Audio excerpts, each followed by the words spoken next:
Германскиот канцелар Мерц со нов ЕУ план, Украина асоцијативна членка Западен Балкан привилегиран наблюдувач за брзана постепена интеграција.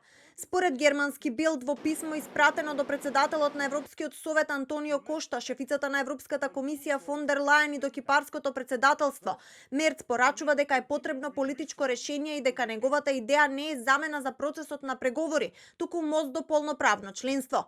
Идејата на Мерц е Украина да има еврокомесар без портфолио, европратеници без право на глас и да учествува на состаноците на Европскиот совет и Советот на ЕУ без право на глас. Немаме време за понатамошни одложувања. Предлагам понатамошна дискусија за идејата за придружно членство за Украина. За Западен Балкан и Молдавија пак предлага воведување на интеграција фаза по фаза со привилегиран пристап до заедничкиот европски пазар. Предлага така наречено градење блокови за усогласување со европското законодавство и зголемена финансиска и техничка поддршка. Би можеле да предвидиме значајни чекори за овие земји на нивниот пат кон членство, со например привилегиран пристап до единствениот пазар и поблиски врски со европските институции во секојдневниот процес на донесување одлуки и, например, доделување статус на наблюдувач на земјите од Западен Балкан во сите релевантни институции на Европската Унија и одржување заеднички седници на Европската комисија или Европскиот парламент со представници на земјите од Западниот Балкан за прашања директно поврзани со регионот. Предлогот доаѓа од многу високо ниво и не случајно се испраќа на само неколку недели пред самитот за Западен Балкан во Црна Гора, велат експертите.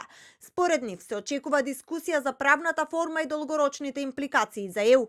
Тој ќе биде и основата за дискусија во наредниот период. Блиску е до она што беше дел од првиот француски non-paper, ако се сеќавате, од 2019 година, пред да се усвои новата методологија, бидејќи се обидува и да се справи со прашањето на пристапување кон постепено пристапување кон фондовите.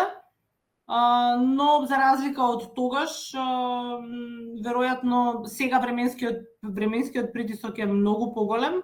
Во 2019-та, пред да се усвои новата методологија, веднаш по француското вето, официјален Парис објави non-paper, преку кој, наместо класично отворање и затворање поглавја, се предлагаа 7 етапи на пристапување, а кандидатките имаа можности за пристап до структурните фондови на Европската Унија, идеја која не беше прифатена од членките. Последните 2 дена пак 5 ЕУ членки, Австрија, Италија, Словенија, Чешка и Словачка, иницираа предлог системска секторска интеграција со пристап до европскиот единствен пазар.